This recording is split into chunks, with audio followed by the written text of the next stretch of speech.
Hi, Josh. Hi, Amanda. What are we talking about today? We're talking about workplace investigations.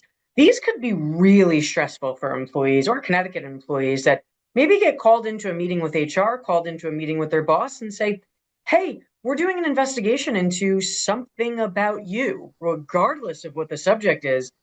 That's not a very comfortable situation. What can you tell employees about what they should or could expect if they're being investigated by their employer?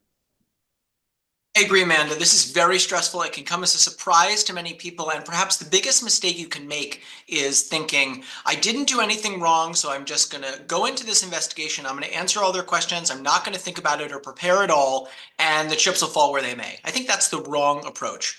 Right approach is to ask yourself, what might I be accused of? What are the support structures that can help me? So let's start with, if you're a member of a union, you want to bring a union steward with you, alert your union that you're being investigated. If you're not a member of a union, see if your employer will allow you to bring a support person. Many employers will allow you to bring a support person.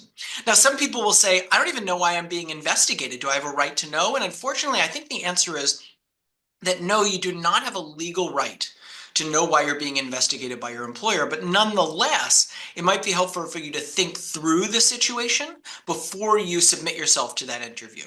That might include talking with a lawyer first. It's not necessarily required, but I don't think it can hurt. That lawyer would ordinarily be an employment lawyer, and you might be able to talk through with that employment lawyer some of the situations that often give rise to an investigation. Think about, you're the subject of a harassment complaint. You're the subject of a discrimination complaint. Maybe this has to do with tardiness. Maybe it has to do with job performance. If you think you're being accused of doing something criminal, or if you think you have done something criminal, either intentionally, let's hope not, or inadvertently, you absolutely want to speak with a lawyer before you submit yourself to an interview with anyone, including your employer, right? Because the worst thing that can happen if you don't just submit to an interview by your employer is you lose your job. The worst thing that happens if you give answers that incriminate you is obviously something much worse. So that leads to a question a lot of people ask us, which is, hey, do I have to participate in this interview? Don't I have a right just to remain silent? And the answer, unfortunately, is if you work for a private employer, no, you don't have a right to remain silent. You have to provide your employer with the information that you know in response to their reasonable questions.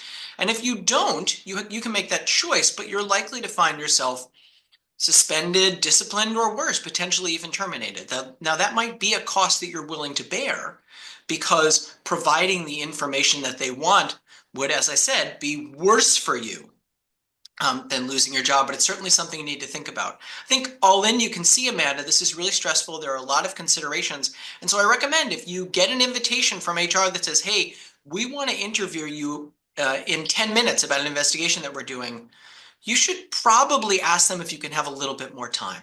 That might be the time to go home sick for the day. It might be the time to take a little bit of space. It might be the time to call your spouse, call a friend, think about calling a lawyer. Really helpful for people that end up in a tough situation. So thanks for all of that, Josh, and thank you for watching. Take care.